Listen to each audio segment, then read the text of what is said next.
साथीहरू यो भिडियो हेर्नुहोस् र आगामी एपिसोडमा के हुन्छ भनेर हामी छलफल गर्छौँ।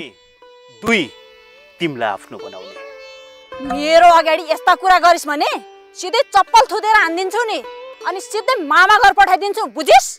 बुझे ज्ञानु, सबै बुझे। तर आई एम भेरी सरी। म तिमीलाई माया गर्छु।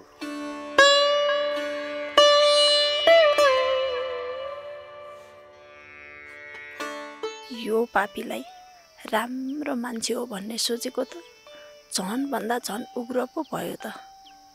आखिर यो मान्छे मधुको सौतेनी आमासित यो ठाउँमा बसन्तीलाई सहयोग गर्न आएको होइन रहेछ।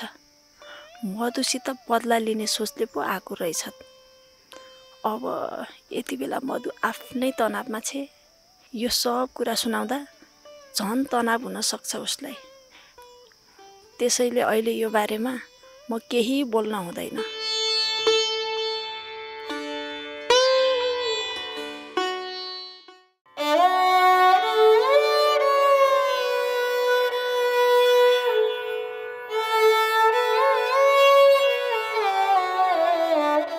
मधु, तिमी यसरी निराश भएर बसेको देख्दा मेरो मनमा चिसो पसेको छ। प्लिज आफूले आफूलाई सम्हाल। किन सम्हाल्ने म आफूले आफूलाई? मलाई के भएको छ र? बसन्तेको बिहे भइसक्यो। यति बेला उसले आफ्नो घरमा नयाँ दुलैलाई भित्राउने तयारी गर्दैछ। यो सबै कुरा थाहा पाउँदा तिम्रो मन कस्तो भएको होला त्यो कुरा म महसुस गर्न सक्छु। मधु, चुप। त खुरुक्क यहाँबाट जान्छस् कि मलाई जबरजस्ती गर्न खोज्यो भनेर चिच्चाइदिम? चिच्चाउ, बेसरी चिच्चाउ र मलाई पनि जेल हाल। तर मैले सत्य बोल्दैछु मधु, आज बसन्तीको बिहे हुँदैछ र यति बेला भित्राउने तयारी पनि हुँदैछ। त्यसैले बसन्तीको मायामा पागल हुन छोड मधु। तँलाई मैले यहाँबाट खुरुक्क जा भनेको किन सुन्दैनस्? सुनेको छु, तर फेरि नसुने जस्तै गरी भन्छु, तिमी बसन्तीको मायामा पागल हुन छोड। किनकि ऊ अब अर्कैको भइसक्यो। यो कुरालाई तिमी मनन गर। हेर मधु, तिमीलाई मैले अहिलेदेखि होइन, कलेज पढ्दादेखि नै माया गर्थेँ। तर तिमीले यो कुरालाई कहिले बुझेनौ मधु। र मलाई विश्वास छ अब चाहिँ पक्कै बुझ्नेछौ। तँलाई माया गरेर तँसँग जिन्दगी बिताउनु भन्दा त बरु कुकुरलाई माया गर्छु। त यहाँबाट खुरुक्क जा। एक पटक मेरो आँखामा हेरेर भन, म तँलाई माया गर्छु भनेर, अनि बल्ल म जान्छु। चुप।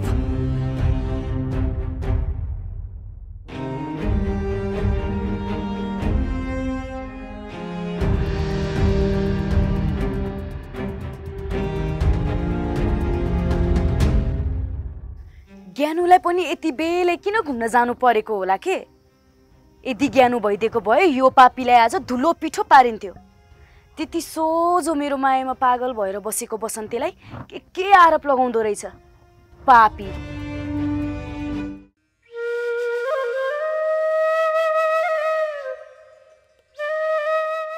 राधा, त एकचोटि भाउजूको घरतिर गएको भए हुन्थ्यो नि। दुलै ल्याउने बेला भएपछि जाउँला नि त। किन आत्तिनु भएको क्या तपाईँ? भए पनि यो बेलामा यसो सरसहयोग गर्न गएको भए उनीहरूले त्यो गुण देख्ने थिए कि। हेर्नु शिशिरका बा, बसन्तीको बिहे सामान्य टिका लाएर मात्रै भित्राउने भन्ने कुरा भएको छ। त्यसैले अहिलेसम्म यो कुरा शिशिरलाई बाहेक हामीलाई पनि खबर गरेको छैनन्। अघि पछि भए त दुःख परेको बेलामा खबरै नपाए पनि जानु पर्थ्यो। तर अहिले त बिहा जस्तो कुरा खबरै नगरी पनि जाने कुरा भएन के रे? तँलाई एक फेर त्यहाँ गएर भाउजूसँग मैले के गरौँ कसो गरौँ भनेर भन्नलाई कति अप्ठ्यारो लागेको। त्यस्तो लाग्छ भने तपाईँ जानुहोस् न त। मलाई मात्र किन कराउनुहुन्छ?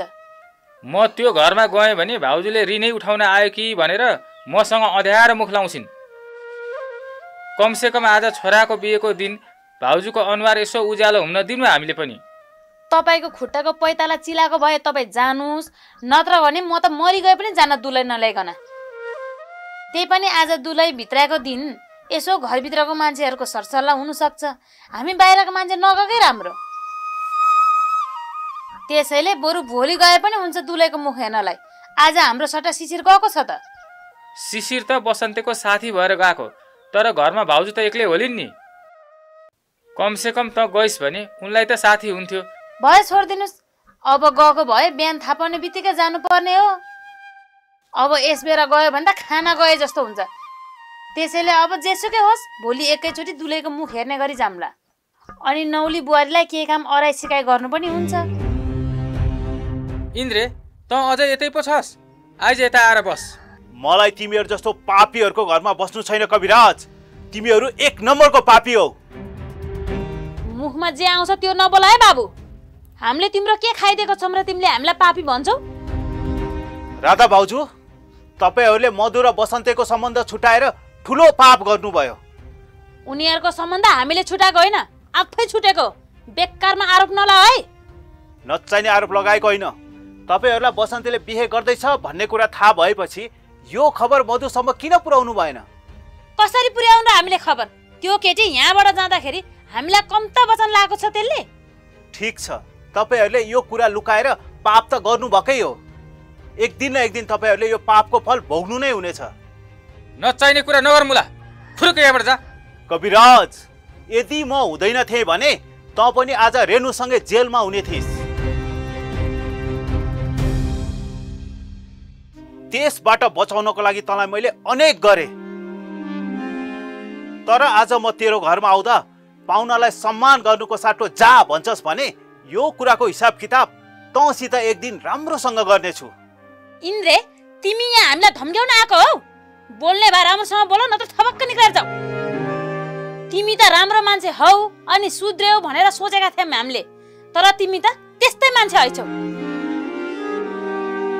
अनि उस्तै घटिया रहेछौ तिमी त। यो संसारमा सधैँ सत्य बोल्ने मान्छे घटिया हुन्छ राधा भाउजू, तर तपाईको लोग्नी जस्तो आफ्नै दाइको सम्पत्ति खान अनेक जुक्ति गर्ने मान्छे राम्रो हुने रहेछ।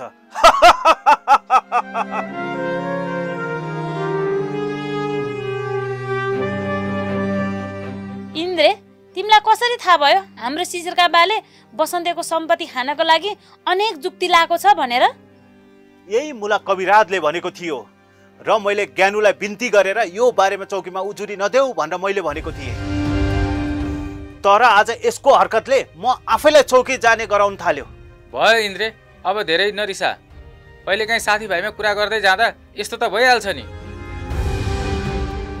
त्यसो हो भने भन्नुस्, बसन्तेको बिहे हुँदैछ भन्ने कुरा मधुसँग किन लुकाउनु भयो? अब मधुले बसन्तेको बिहे भयो भन्ने कुरा थाहा पाइन् भने मधुको हालत के होला? इन्द्रे बाबु, बसन्तेको बिहे हुँदैछ भन्ने कुरा त हामीले पनि आज बिहान मात्रै थाहा पाएको। त्यसैले अहिलेसम्म हामी बसन्तेको घर गएका पनि छैनौँ। झुट! तपाईहरू झुट बोल्दै हुनुहुन्छ। यदि मधुले बसन्तेको बिहे भयो भन्ने खबर सहन नसकेर मरिन् भने त्यसको दोषी तपाईहरू हुनुहुनेछ। विचार गर्नुस्। ए मुला, यो संसारमा तँ मात्रै जान्ने छस्? अनि तँलाई मात्रै थाहा छ कानुनको कुरा? अनि तैँले मात्रै पढ्या छस्? अब धेरै जान्ने भएर यहाँ कुरा नगर। फुरुक्क जान्छस् भने जा, नत्र तेरो के हालत बनाउँछु त मलाई राम्रोसँग थाहा छ।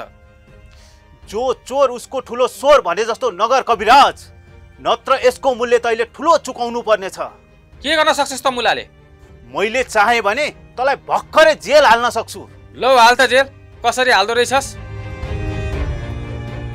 फुरुक्क जा यहाँबाट। जा भने फुरुक्क जा। कबेलाई फर्काउँदो रहेछ। तँलाई चाहे भने नि म जेलमै सडाइदिन्छु मुला, बुझिस्? फर्काउँदो रहेछ, कसले कसलाई जेलमा सडाउँछ। पख न, तँलाई मैले सडाएर छोड्छु। कस्तो फटा मान्छे रहेछ साला। शिशिरका बा, यस्ता अपराधीसँग न्यु नखोजेको भए पनि हुन्थ्यो नि। यस्ताले त जे पनि गर्न सक्छ। केही गर्न सक्दैन त्यो मुलाले। यसले त हामीलाई धम्काउन मात्रै आएको। अब यो गाउँमा केही लफडा गर्ने कुरा नपाएर अनेक गर्न थाल्यो सालेले। भयो, अब आफ्नो रिसलाई कन्ट्रोल गर्नुस्। होइन शिशिरका बा, मैले एउटा कुरा बुझ्नै सकिनँ। यो मान्छे अहिले आएर मधुको सपना चाहिँ किन बोलेको होला? यसले त्यो मधुलाई आफ्नो बनाउन धेरै पहिलादेखि लागि परेको, तर अहिलेसम्म सकेको छैन। अहिले त्यसले यहाँ आएर मधुको मन जित्न सक्छु कि भनेर दुनियाँ लफडा गर्न खोजेको हामीसँग उसले। तपाईँलाई यो सब कसरी थाहा भयो त? मैले उति बेला यो पाजीसँग केही समयसम्म सङ्गत गरेको थिएँ नि त। त्यति बेला यो मुलाले मलाई सबै कुरा नलुकाइकन भन्थ्यो। ए भनेपछि यो मान्छे त्यही मधुले पठाएर हामीसँग झगडा गर्न आएको होला। हो ठ्याक्कै त्यही हो। तैँले बल्ल कुरा बुझिस्। त्यो मधु भन्ने केटी 1 नम्बरकी गुन्डेनी हो भनेर बल्ल थाहा पाइस् होला नि। मैले त तिमीहरूलाई यो कुरा उति बेलादेखि नै भन्दै आएको थिएँ।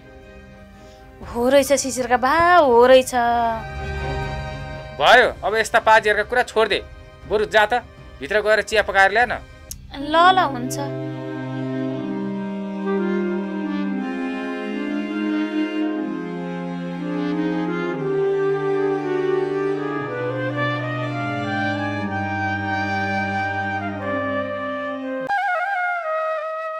एकैछिन पख्न, मैले भित्र्याउने बाटोमा पालाको बत्ती बाल्छु क्या।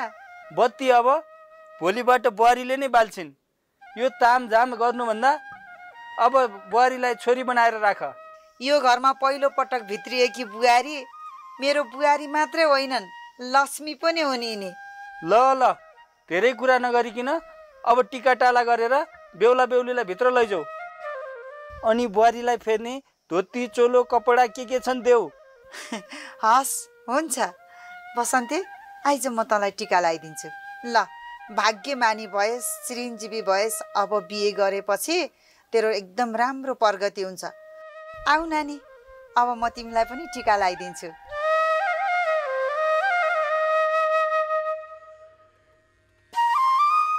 भाग्यमानी हुनु, चिरञ्जीवी हुनु, सौभाग्यवती हुनु। ल हिँड जाम, आऊ आऊ, आइज बसन्ते त पनि।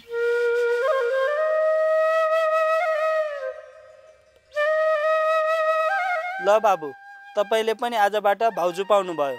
तर भाउजूलाई सधैँ भाउजूको व्यवहार होइन, आमा र दिदीको व्यवहार गर्नुपर्छ है। त्यो त मलाई राम्रोसित थाहा छ मामा। भाउजूहरूमा आमाको दोस्रो रूप हुन्छ अरे। तपाईँको दाई अलि घमण्डी र आफूले जे भन्यो त्यसैलाई सही ठान्ने रहेछन्। बेला बेलामा सम्झाउँदै गर्नु है। यस्तो हुने भनेको त बेला बेलामा मात्रै हो मामा। हिजोको दिनमा पनि सम्झाएको थिएँ मैले, र भोलि पनि सम्झाउने छु। तपाईँले चिन्ता नगर्नुहोस् यो बारेमा। तिमीले पनि देख्यौ नि, तिम्रो भाउजूका बाउआमा आफ्नो छोरीलाई बिदाई गर्दा कति धेरै रोका थिए। यो सम्झेर पनि तिमीहरूले भाउजूलाई बाउआमाले जस्तै माया गरेर राख्नुपर्छ। मलाई थाहा छ मामा। ल बसौ न त, बसरी गफ गरे पनि त हुन्छ नि। बुहारीलाई कोठा देखायो त?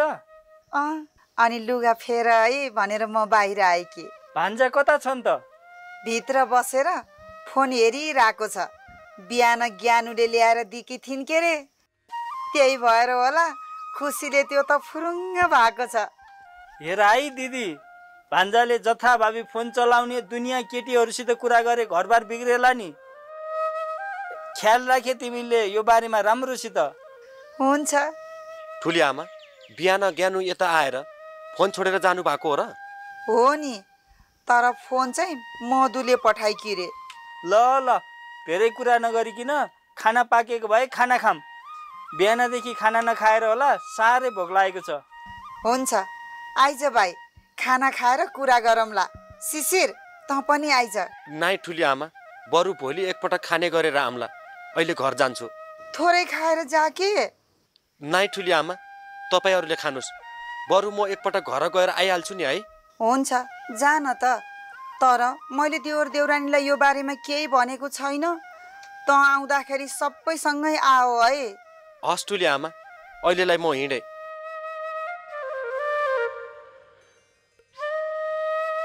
ल ल, आइज भाइ, खाना खाम। हस् हिँड।